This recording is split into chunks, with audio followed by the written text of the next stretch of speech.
Dann folgen der Roadmap, den wir bisher gemacht haben und verfolgt haben, werden wir heute über Alignment sprechen.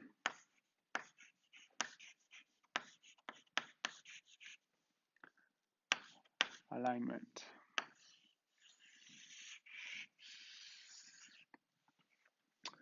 Wir haben, oder ich mache es auf Englisch diesmal. We have talked so far about a structure of your thinking that goes from personal level, individual level,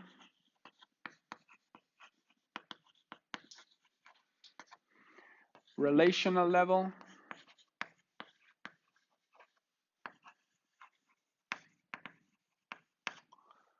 managerial level,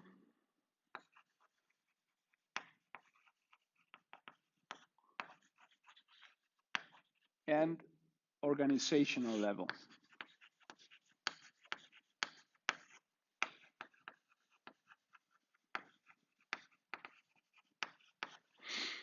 We have learned so far how to create or how to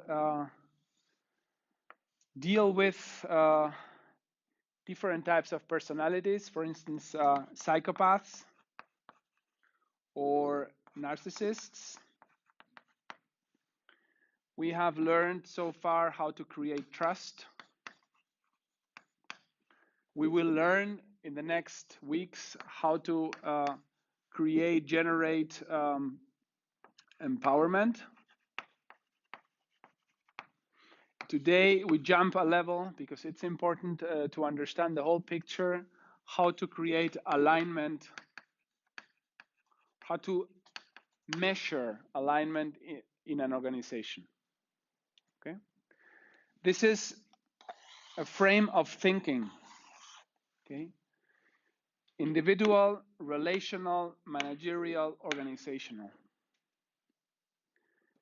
Behind this frame of thinking, there is another frame of thinking based on the process architecture. I put here process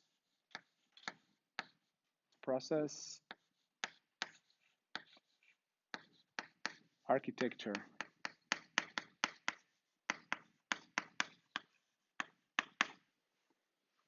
This frame of thinking goes also in 4 levels, or you can put 3 or 4 levels. You have the value creating process on the machine.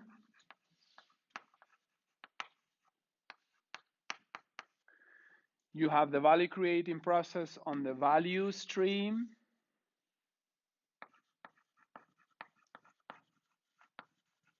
With many different machines.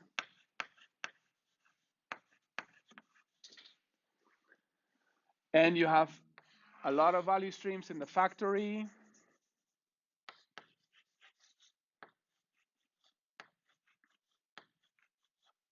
In the end, you have many factories creating a supply chain. So you have different levels of complexity in the process. You have a machine or a single process. You have a value stream or many single processes aligned. You have different value streams in one single factory, or you have many factories around the world, around the globe. Okay, and this is where you get your international HR management. We will talk about in the next weeks. So the question is, at what level do we start our analysis to describe alignment? But basically, the same analysis we're using today can be used for any level. Okay? If you have any question, ask. Okay? If not, laser eyes. This analysis that we're using today can be used at any level of complexity. Okay? You can use it here, here, here, or here. It doesn't matter. Any questions so far? Habt ihr Fragen? Auch gerne auf Deutsch. Ich wiederhole, wir haben angefangen mit einem Mensch, Beziehung, Befähigung und Alignment in der Organisation. Das ist ein Denkmuster, die wir nutzen für die Organisation. Man kann auch über Prozessarchitektur, Prozessstrukturen, die hinterlegt sind, reden, nämlich eine einzelne Maschine, eine Verkettung von Maschinen, zum Beispiel eine Assembly Line, eine, wie heißt das?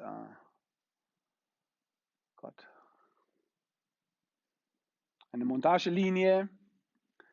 Oder in einem Werk haben wir nicht nur eine Montagelinie, sondern mehrere Produkte, mehrere Baureihen. Oder wir können auch mehrere Werke haben, die voneinander abhängig sind, weltweit. Okay? Das sind Aggregationsebenen, die nichts anderes darstellen als unterschiedliche Komplexitätsgraden. Soweit verständlich? Keine Fragen? Gut. Dann, egal auf welche Aggregationsebene, ich betone es, es ist irrelevant. It doesn't matter what level of aggregation we get. Okay? We can choose any. The first thing we do to quantify alignment is to understand the value stream.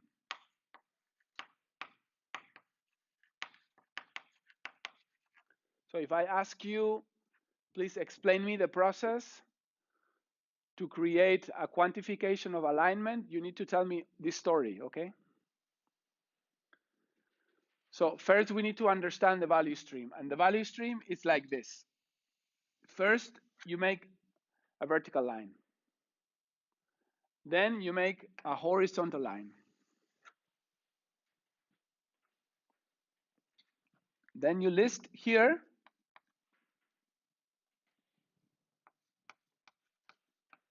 the process owners. You make a list of the people that touch material or information.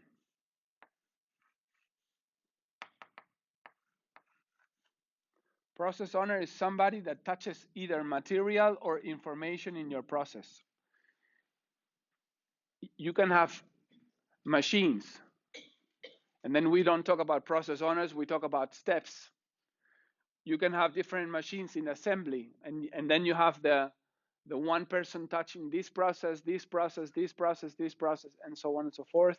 You can have a whole factory, and then you have a lot of more people, or you can have a supply chain. Okay, it doesn't matter. You always have process owners, people touching either material or information.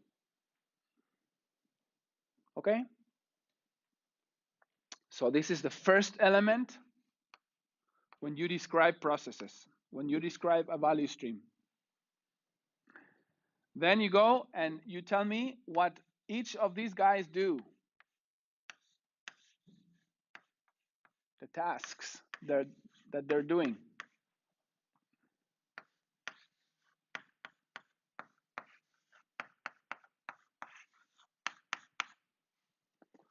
This is process steps.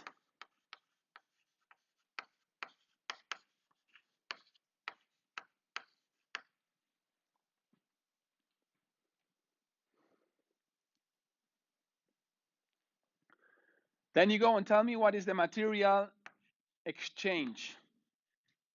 And you use for that thick files, thick arrows. Material flow. When people exchange material, something that you can touch, okay?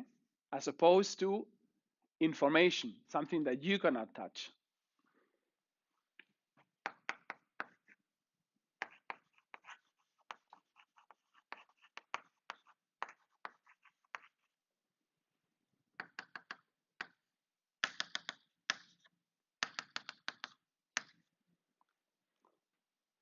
So you need material flow,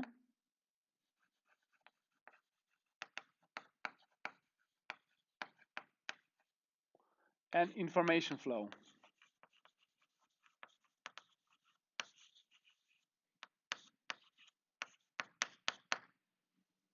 Okay?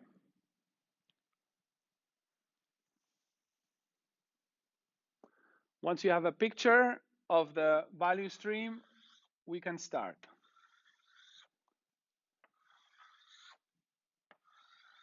Any questions? Ich wiederhole es auf Deutsch. Wir haben hier eine Liste von Prozesseignern. Das sind Menschen, die entweder Material oder Informationen in die Hände nehmen. Wir haben auch eine Liste von Prozessschritten, was die Leute tun mit diesem Material oder mit dieser Information. Wir haben eine Darstellung der Materialflüsse, von wo nach wo sich Material bewegt, etwas Physisches, was ich bewegen kann, was ich berühren kann. Oder ich habe auch eine Liste der Beziehungen in Form von Information, was ich nicht berühren kann. Okay, Material und Information. Verständlich soweit?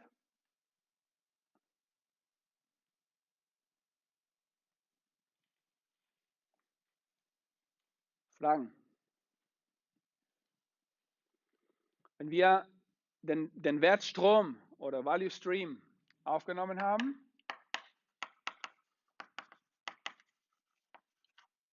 we can continue to the second step.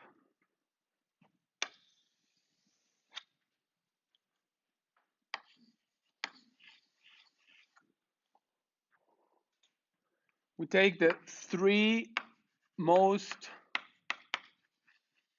relevant KPIs.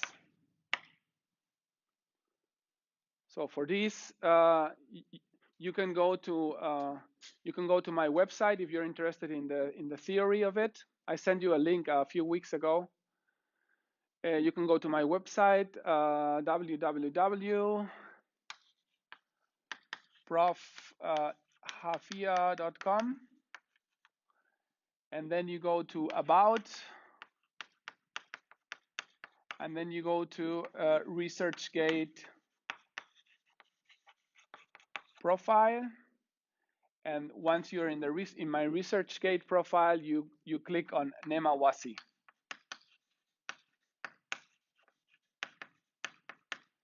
Which is the word in Japanese for alignment. Nemawashi, or the generation of alignment. Okay, this is a paper I presented 4 years ago in a conference in UK. I don't know where anymore. I think in UK. That was all about this, okay? But you can download it because you can find the mathematics there. And I think it's interesting. I sent you the link a couple of weeks ago. I recommend you to read it. So, so we take the most relevant KPIs. How do we do that? We will learn next week. Okay? How to learn what are the most relevant KPIs in a value stream. But today, we think that we have them. Okay? Imagine we have quality,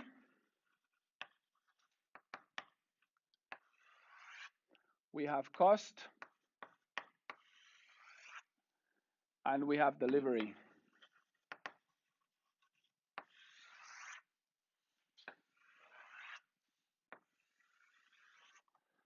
Quality we measure in parts per million.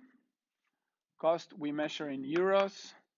And delivery we measure in percentage of successful deliveries. Okay, and then we have some values. We have here 1,500 ppm in the calendar week 10. In the calendar week 11, we have 1,600. Calendar week 12, we have 1,800. Calendar week 13, we have 2,100. And calendar week 14, we have 1,700. And calendar week 15, we have 1,300. And cost, let's say cost per unit.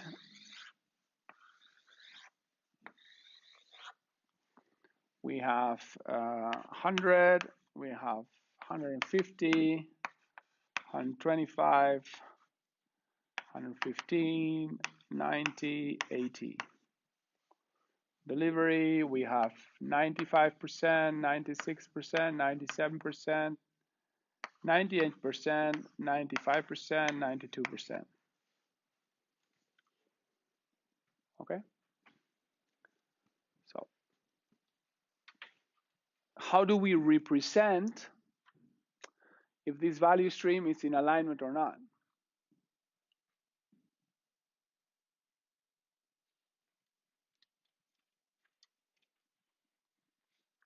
This is the question we are trying to quantify. So after choosing the most relevant KPIs, what we need to do is a normalization. This is the first step, the third step. So, Entschuldigung, ich wiederhole nochmal auf Deutsch. Der zweite Schritt ist da, wir müssen die 3 wichtigsten Kennzahlen dann rausziehen aus dem Wertstrom. Dafür bitte gehe auf www.profh4.com, About H4, ResearchGate Profile und dann das PDF von Nemawashi runterladen. Interessant, insbesondere für euch, die dann eine Prüfung drüber schreibt, okay? Weil dann habt ihr einen Vorteil gegenüber, die es nicht lesen. So, Qualität, Kosten pro Stück, Euros pro Unit und Liefertreue. Gemessen in Parts per Million, also von 1000 Millionen produzierte Teile, wie viel sind schlecht? So und so viel in 5 Wochen, okay? Das ist nur exemplarisch. Dann machen wir Euros per Unit und dann machen wir eine Liefertreue. So, und die Frage ist, wie gehen wir damit um, damit wir aus diesen Zahlen darstellen, ob wir in Alignment sind oder nicht. Das ist eine berechtigte Frage. Gut, und das erste, was wir tun, ist eine Normalisation.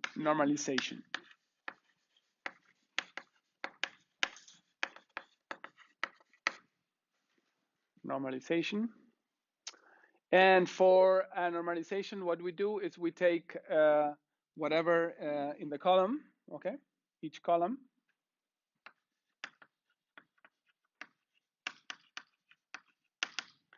We take any value,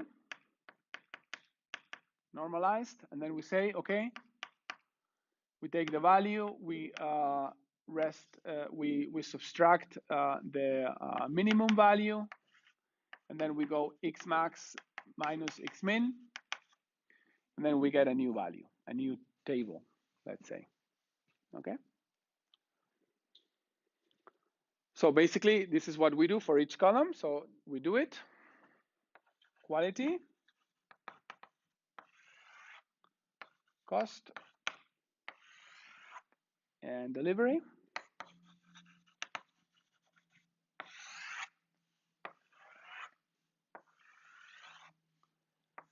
ppm, Gesundheit, euros per unit, and percentage. And then we start doing the numbers. So the minimum value of this list is 1,300. The maximum value is 2,100. So we go and we say 1,500 minus 1,300 divided by 800. And we get 0.25. So the thing is that we do 1,500 minus minimum, 1,300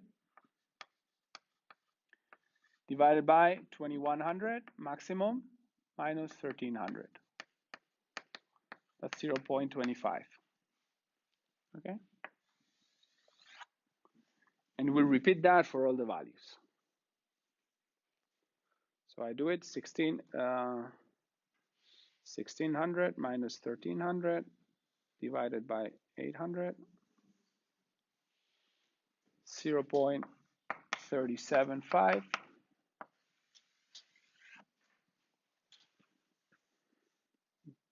Wenn jemand nicht folgen kann, einfach Bescheid geben, okay? 1800 minus 1300 divided by 800, 0.625. 2100, that's going to be a 1.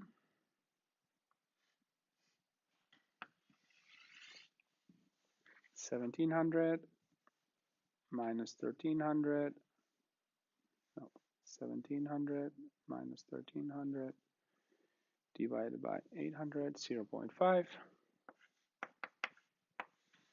That's going to be a 0.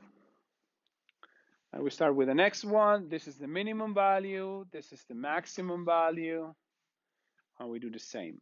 100 minus 80 divided by 70. So 100 minus 80 divided by 150 minus 80 equals 0.28. We repeat the shit. 125 minus 80 equal divided by 70, 0.64.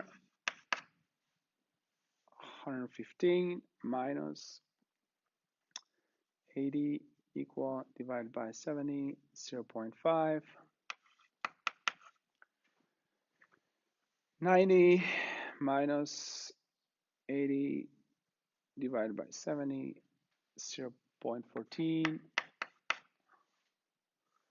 And that's going to be a 0. On that delivery, the same thing. This is this is minimum value. This is maximum value. And so what we do is the same. 95 minus 92 equal divided by 6, 0.5. 96 minus 92 equal divided by 6, 0.66. 97 divided by minus 92 divided by 6, 0.83.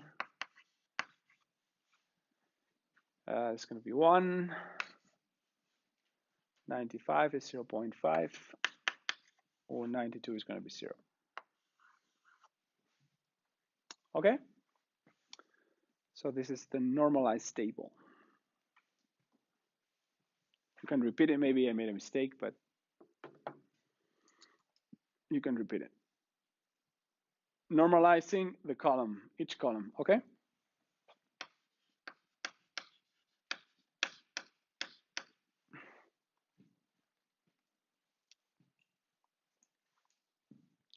Any questions? Nej.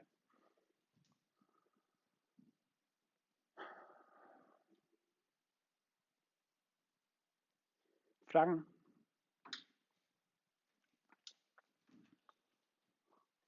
Nächster Schritt ist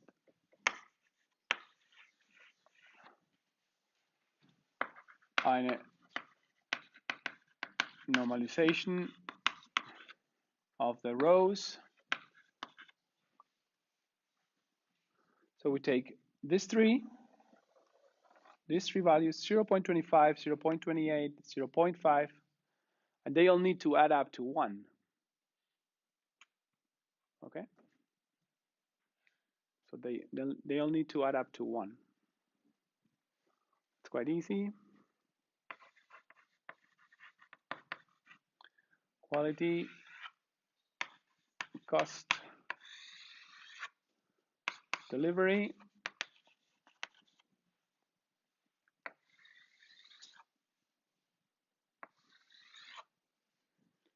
PPM euros per unit, percentage. And what we do is just any value we take, we take the value and we take the sum of all the values in the column. Okay, all three values, and we take our value, and then in the end they all add up to 1. Each column will add up, each row will be 1. So what we do is we take 0.25 plus 0.28 plus 0.5, 1.03. So we say this is 0.25 divided by 0.25 plus 0.28 plus 0.5. And this goes to 0.24. We do the same for all three values. 0.27 and 0.48. Okay, and we do that for each row. So these three add up. These adds up to 1.03. The other one add up for plus 1 plus 0.767, 2.045. This means that we get 0.375 divided by 2.045. 1 divided by 2.045, 0.49, 0.67 divided 2.045, 0.32. These three add up to 0.625 plus 0.64 plus 0.83 add up to 2.095. This means 2.095, 0.29, 0.64 divided by 2.095, 0.3, and 0.83 divided by 2.095, 0.39. These adds up to 2.5. This means 1 divided by 2.5, 0.4, 0.4, 0.2. That's 0.2, correct. This adds up to 1.14, so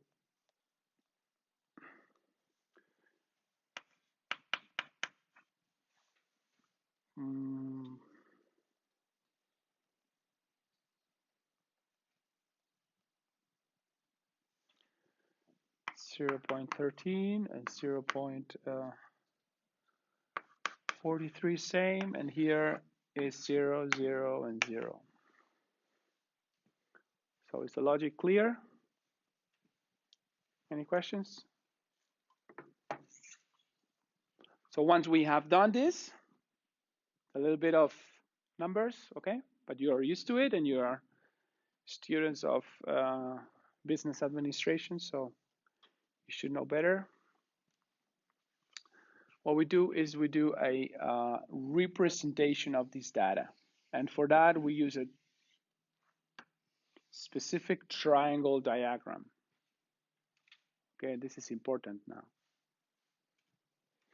You take on each one of the corners, you take quality, cost, and delivery. Now we represent all the points, all these 3 points. Pom, pom, pom, pom, pom, pom. Remember, each point is a calendar week. Okay?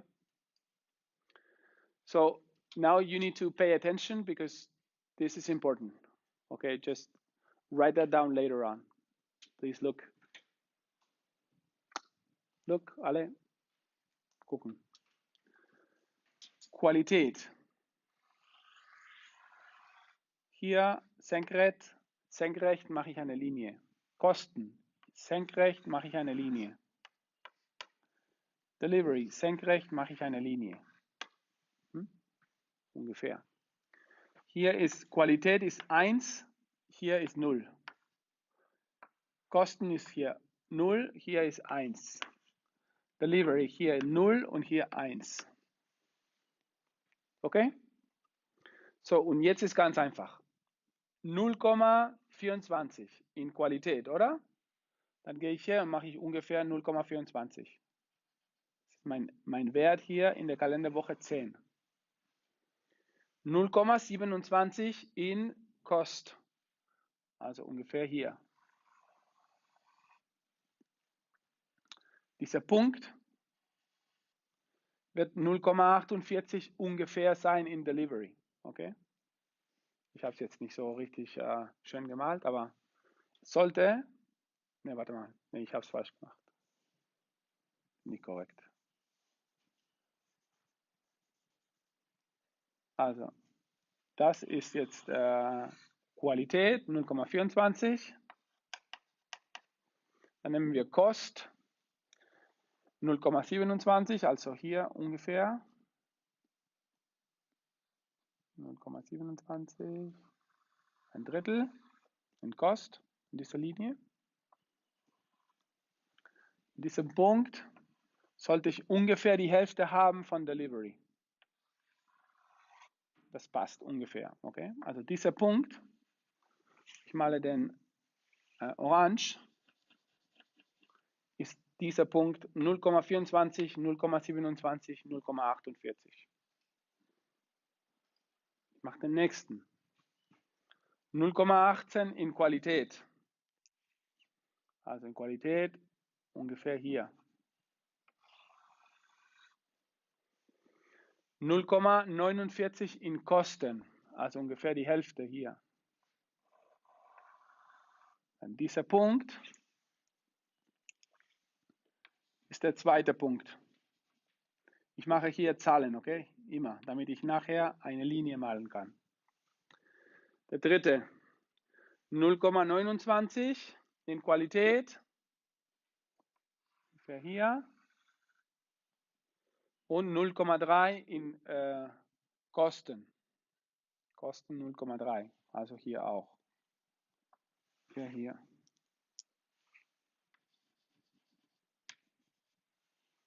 Das heißt, ich bewege mich momentan so in die Richtung. Der nächste, 0,4, 0,2. 0,4 ungefähr hier in Qualität, 0,2 in Kosten, hier. Also 0,4, 0,2 hier. 4. Der nächste, 0,43 und 0,13. Das wird irgendwo hier sein. 5. Und der nächste, alles auf 0. 0, 0, 0 ergibt gar nichts. Okay, das ist ein, genau wie 1, 1, 1 gibt es auch nicht.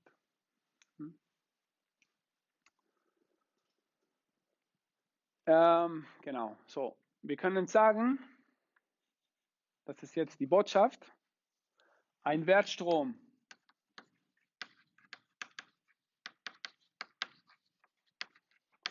ist in Alignment, wenn der Abstand zwischen zwei Punkten, zwei zeitlich aneinander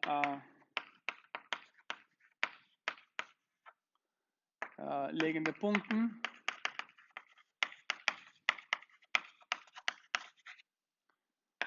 sich ständig reduziert.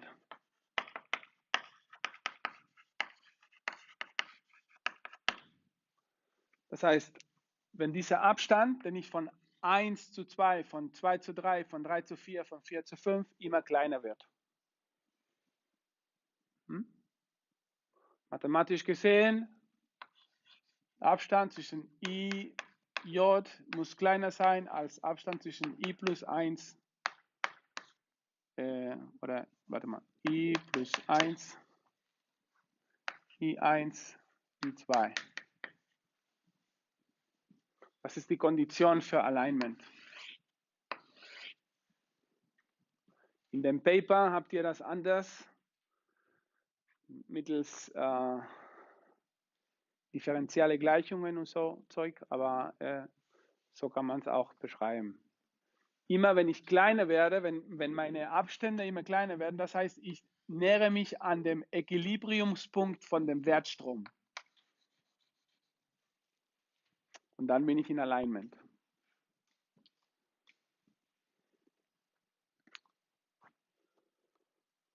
Questions?